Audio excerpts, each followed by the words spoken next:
Sidang Senat Terbuka Sekolah Tinggi Teologi Hudia Kristen Batak Protestan dengan acara tunggal wisuda sarjana teologi dan magister teologi tahun ajaran 2023-2024 dengan ini dinyatakan dibuka.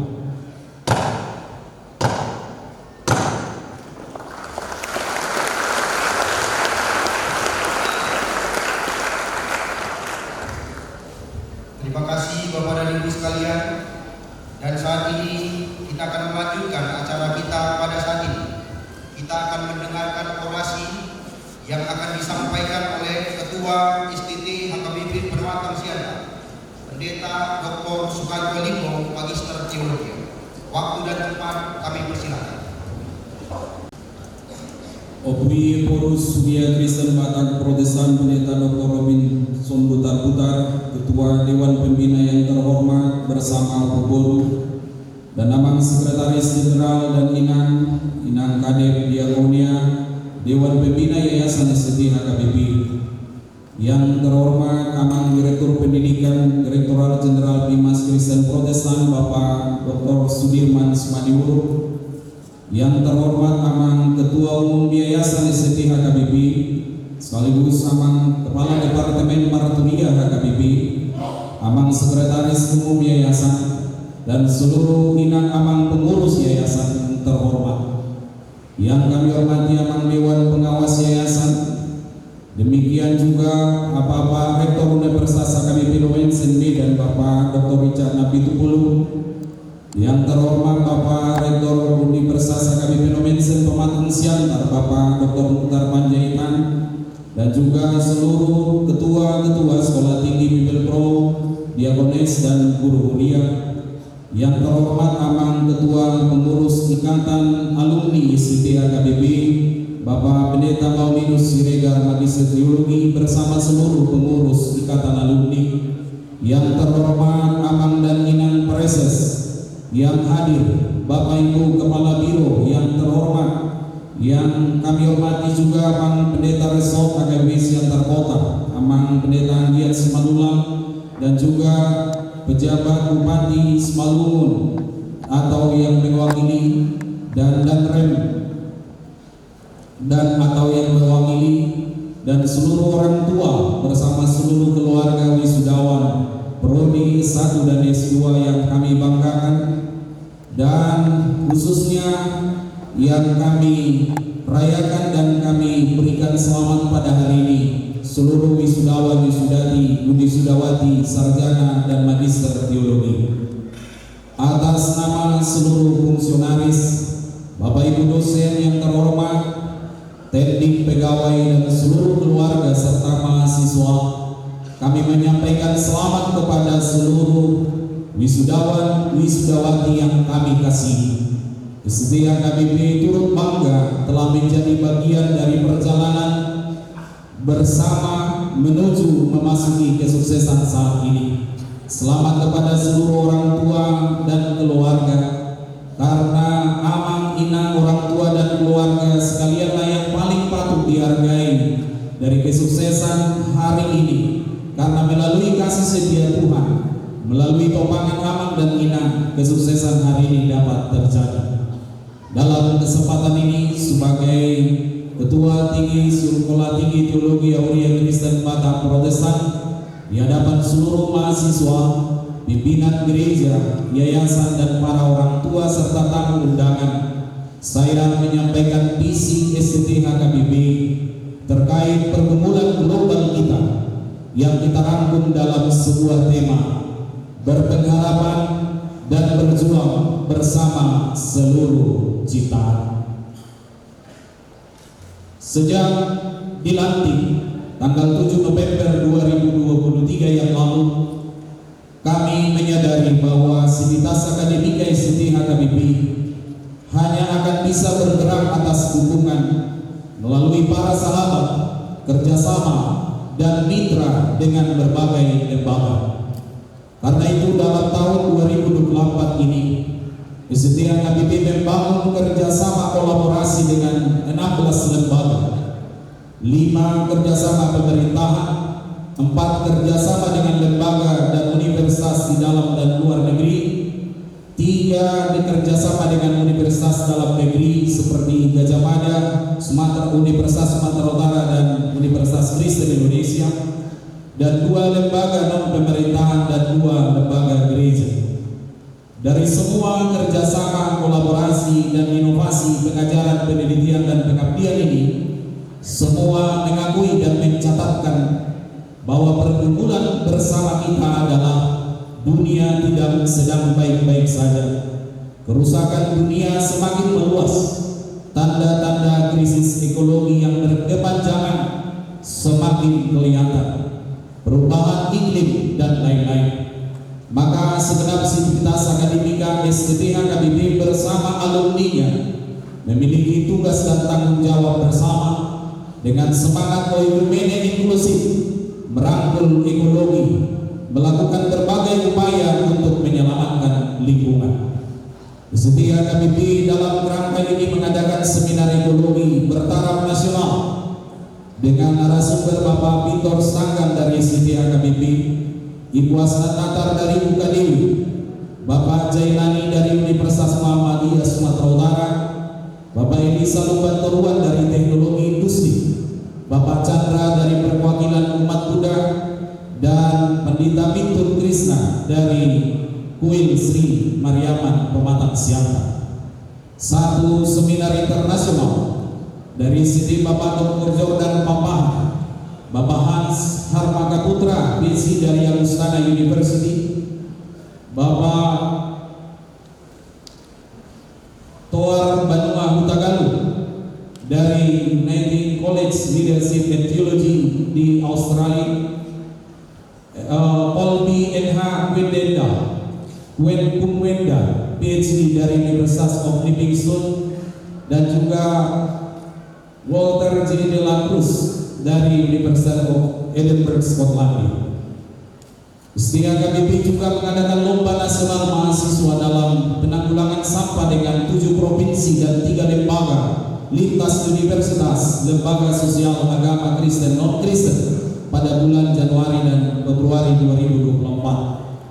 Mahasiswa kita mengadakan inovasi 80 alat peraga sekolah minggu dari bahan malam dan daur ulang, menerbitkannya dalam buku yang ber-ISBN, mengajarkannya dan menyebarkannya ke berbagai gereja di Siantar Simalungun, dan menjual dan menyajikan bukunya untuk dibaca di seluruh Indonesia. Dan salah satu puncaknya adalah perayaan wisuda hari ini. STTH KBP menyamakan tema wisuda hari ini dengan tema masa penciptaan Lutheran World Federation sebagai salah satu dari lembaga internasional yang telah bekerja sama dengan STTH KBP, yakni berpengharapan dan berjuang bersama ciptaan. Rujukan tema ini menggugah banyak dalam Korpus Paulus. Ketika Paulus memasukkan dunia material ke dalam lingkup percakapan mengenai keselamatan, bagi Paulus dunia material memiliki peran penting dalam karya keselamatan Kristus, peran manusia dan eskatologi yang tidak hanya memungkinkan seluruhnya mendapat bagian dalam anugerah keselamatan, tetapi juga membuka kemungkinan terbukanya jalan menuju hermeneutika secara ekologis. Dunia yang tidak manusiawi sekarang erat sekali kaitannya dengan nasib manusia. Jika manusia baik, ciptaan itu akan baik. Demikian sebaliknya, seorang penafsir kitab Roma, Brendan, menyebutnya dengan istilah nasib bersama. Sebagian besar masalah ekologis adalah konsekuensi tragis dari kegiatan manusia yang tidak terkendali. Sesuatu telah terjadi dalam sejarah yang selamanya mengubah bentuk dunia ketika manusia mengabaikan rencana Sang Pencipta. Ia menciptakan kekacauan yang akan berdampak besar bagi keseluruhan tatanan yang ada. 2 tahap keluhan muncul dalam rujukan tema ini, Roma 8 ayat 19-22 dengan subjek seluruh ciptaan mengeluh. Dan ketika di ayat 23-25, subjek itu tiba-tiba berubah menjadi kita yang mengeluh. Menariknya, setiap keluhan menunjukkan tanda-tanda bagi pengharapan. Efek kumulatifnya adalah rencana rencana Allah yang membawa manusia ke dalam kemuliaan. Paulus memilih gambaran rasa sakit bersalin untuk mewakili berbagai situasi penderitaan yang jika dikaitkan dengan tradisi jauh. Gambaran ini terkait dengan meningkatnya penderitaan dan kesulitan kosmik menjelang periode Mesiani, membandingkan kelahiran kembali alam di musim semi melalui proses persalinan seorang wanita. Dunia non manusia yang diciptakan menjadi latar bagi hubungan manusia dengan Tuhan sedang berada di ambang melahirkan tatanan baru. Setiap erangan ini penuh dengan janji akan kelahiran baru, dan cara ini Paulus mengandang identitas baru anak-anak Allah sebagai musim semi bagi sisa cipta. Sekarang akan keluar dari musim gugur dan musim dingin yang panjang akibat pembuangan dosa dan warisan Adam. Hal ini memungkinkan Paulus melihat penderitaan masa sekarang bukan sebagai ancaman terhadap keselamatan, tetapi sebagai tanda bahwa pembebasan yang diinginkan sebenarnya sudah dekat. Untuk menentukan indeks dari pengharapan tersebut, pertama-tama Paulus menunjukkan bahwa harapan itu dipelihara oleh seluruh ciptaan. Secara eksplisit yang diharapkan anak-anak Allah, seluruh ciptaan menentukan manifestasi dari tubuh kemuliaan Kristus yang telah dibagi dan terjadi melalui kebangkitan Kristus. Paulus seakan hendak menerapkan etika baru dalam interaksi dengan sesama ciptaan, tetapi dengan eskatologi sebagai lensa utama. Paulus tidak hanya mengajak audiensnya untuk bertindak, ia sekaligus menegaskan bahwa kuasa Yesus telah mengubah struktur kosmos. Sebagai anak-anak Allah, manusia berinteraksi dengan dunia ciptaan dalam perspektif dunia yang telah ditebus, meski belum sepenuhnya mengalami hasil dari penebusan itu. Mengenai kapan momen musim semi ini akan tiba, Paulus dengan tegas mengatakan sekarang, untuk menunjukkan bahwa waktu untuk kebebasan ciptaan bertepatan dengan saat umat manusia yang ditebus menjalani penebusan itu. Ada nasib bersama dalam tema ini. Ketika manusia melalui Adam jatuh dari kebaikan Tuhan, ciptaan juga ikut mengalami kejatuhan. Ciptaan dipaksa dengan sukarela jatuh ke dalam kesia-siaan. Bumi dikutuk dengan dosa Adam dan berubah dari taman menjadi tempat yang penuh kerja keras. Ciptaan tunduk pada kesia-siaan, tidak lagi memenuhi tujuan awalnya. Maka kelanjutannya pun sama dalam kebangkitan. Seluruh ciptaan juga terus menghargai harapan akan pemulihan, senasib bersama. Artinya, ciptaan memiliki bagian dalam kebebasan manusia yang dipulihkan dari perbudakan kebinasaan, pembusukan untuk mencerminkan kemuliaan melalui manusia yang disebut sebagai anak-anak Allah.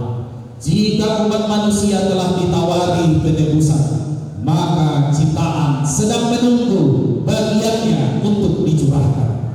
Jadi jika karena dosa manusia, seluruh ciptaan menderita, ada harapan bahwa seluruh ciptaan akan memperoleh manfaat ketika anugerah Allah diberlakukan atas manusia. Ada harapan bagi ras manusia dan seluruh ciptaan kiranya mempertahankan pengharapan ini. Para wisudawan, wisudawati dan hadirin yang berbahagia, harapan adalah alam yang memungkinkan kita menghadapi pembusukan dan kesia-siaan. Banyak rasa sakit di bumi disebabkan oleh keserakahan manusia dan dosa-dosa ekologis kita yang berdampak pada bumi, semua makhluk, bahkan diri kita sendiri. Agustinus menyatakan bahwa harapan memiliki dua putri yang indah: satu kemarahan, dua keberanian. Keberanian muncul terhadap keadaan yang ada, sementara keberanian memberi keyakinan bahwa keadaan tidak akan selamanya seperti ini. Dalam meluaskan pengharapan itu, SDH KBBI terus berjuang dengan berbagai pembenahan, di antaranya akreditasi institusi yang telah terakreditasi oleh BANPT telah diperoleh SK-nya tanggal 25 Juni 2024. Akreditasi Prodi Sarjana Teologi telah dikeluarkan SK dan sertifikatnya pada tanggal 7 Mei 2024. Akreditasi program studi magister teologi juga telah diterbitkan SK-nya dan keluar pada tanggal 10 September 2024. Semua upaya ini dalam memperkuat kelembagaan kita menuju regulasi yang diaturkan oleh Kementerian Pendidikan dan Kebudayaan. Mulai semester lalu, seluruh dosen GSD HKBP telah memiliki nomor induk dosen nasional. Sejumlah 14 dosen telah memiliki jabatan fungsional lektor dan sebanyak 6 orang dosen yang berpangkat lektor sedang kita ajukan untuk memperoleh sertifikasi dosen dari negara. Sebanyak 16 orang dosen telah memperoleh sertifikasi AA, pengakuan profesionalisme menjadi dosen melalui peningkatan keterampilan mengajar, kualitas pengajaran, kompetensi pedagogik, mengaplikasikan metode pengajaran, pengembangan bahan ajar, keterampilan dalam penelitian dan pengajaran melalui kursus, peningkatan keterampilan dasar teknik institusional, PKRT dan applied approach. Untuk mengoptimalisasikan layanan akademik, perkuliahan dan pembelajaran SDA HKBP telah beralih ke Siakat Cloud. Layanan pengelolaan data mahasiswa secara terintegrasi, mulai dari pendaftaran perkuliahan, presensi nilai, evaluasi, baik untuk internal maupun untuk laporan ke pangkalan data dikti, manajemen kuliah, jadwal, administrasi akademik dan keuangan, pelaporan dan statistik yang mudah diakses, fleksibel, terbarukan secara otomatis, keamanan data, dan salah satu manfaat yang telah kita rasakan adalah wisuda tanggal 18 Oktober ini, bahwa seluruh wisudawan wisudawati telah terupdate dalam sistem pangkalan data pendidikan tinggi dan diakselerasikan ke penomoran ijazah sertifikat nasional. Maka seluruh wisudawan kita telah memperoleh ijazah nasional. Dan pusat-pusat studi kita terus secara mandiri bertumbuh di tengah padatnya kesibukan GSD HKBP. Salah satunya Ketua Pusat Studi Awal Tahun kita, Bapak Dr. Burman Sinaga, dilibatkan menjadi narasumber di level nasional. Luaran mahasiswa terbit di jurnal nasional dan internasional yang terindeks terus meningkat. Lebih 7 luaran mahasiswa kita telah terbit di jurnal yang terindeksasi nasional dan internasional, baik secara mandiri maupun bersama-sama dengan para dosen SDA HKBP. Secara bertahap kita berupaya meningkatkan jumlah penerima beasiswa, perbaikan asrama, ruang-ruangan kuliah dan beberapa perumahan dosen. Setiap hari Senin sampai Jumat, perpustakaan HKBP SDA HKBP beroperasi dari jam 8 sampai jam 9 malam untuk mendukung inklusi global agar semua mahasiswa dapat mengakses internet secara gratis dan merata. SDA HKBP menyediakan internet gratis di perpustakaan. Alasannya karena di era digital, literasi bukan sebatas kemampuan membaca buku, tetapi juga kemampuan menggunakan teknologi, mengakses buku-buku online berupa e-book, referensi akademik, jurnal, artikel, dan lain-lain. Di perpustakaan, pagi sampai malam, mahasiswa difasilitasi lebih produktif. Bapak dan Ibu, khususnya wisudawan, wisudawati, khususnya Prodi S2, gelar ini bukan hanya dalam rangka perbaikan kartu nama, pencalonan prezes dan lain-lainnya jabatan gerejawi, tetapi semata-mata untuk mendukung pembuktian diri dalam kualitas melayani. Kiranya alumni kami juga yang sarjana teologi benar-benar membuktikan diri bagi kemuliaan Allah, menjadi semakin kuat SDA HKBP bila seluruh lulusannya bekerja dapat membuktikan dan membaktikan ilmunya di tengah-tengah masyarakat. Harapan ke depan kita secara tata kelola kelembagaan, fasilitas dan pelbagai sumber daya, terutama finansial SDA HKBP ke depan akan semakin kuat dengan terbentuknya pengurus yayasan yang diketuai oleh Bapak Pendeta Daniel Taruli Asi Hara Magister Teologi, terutama dalam menyiapkan infrastruktur pengembangan kampus seperti aula kita yang sudah membutuhkan renovasi dan juga perpustakaan yang sudah dirancang dari sejak lama untuk dilakukan pembangunan. Kita juga terus berkomitmen untuk memelihara dan meningkatkan kehijauan dari kampus kita. SDA KBP bersyukur memiliki sejumlah sahabat, pendukung, penopang, beasiswa dan lain-lain yang terus membantu dalam berbagai bentuk. Harapan kami para alumni di bawah pimpinan pengurus Ikatan Alumni IAS terus mendukung SDA KBP. SDA KBP juga berkomitmen untuk menjadi mitra akademis dari pemerintahan baru, presiden dan wakil presiden yang akan dilantik. Akhirnya Ketua SDA KBP berterima kasih kepada pimpinan HKBP, Opuye Purus, Sekretaris Jenderal Kepala Departemen Koinonia, Martulia dan Diakonia yang telah memberikan teladan kepemimpinan, kepercayaan dan dukungan secara penuh kepada SDA KBP. Terima kasih atas bimbingan, nasihat dan jalan kerjasama ke universitas kita yang ada di Jerman yang telah dirancang dan dibantu oleh Opuye Purus. Pemantauan dan doa dari pimpinan yang senantiasa diberikan kepada SDA KBP. Terima kasih kepada seluruh orang tua dan keluarga wisudawan wisudawati yang telah memberi kepercayaan kepada SDA KBP. Terima kasih kepada Bapak Ibu dosen yang terus setia mendukung dan menyukseskan Tridharma perguruan tinggi kita. Terima kasih untuk Bapak Ibu keluarga dosen dan keluarga tentu yang terus berusaha mendukung dan mendoakan kelangsungan perguruan tinggi kita ini.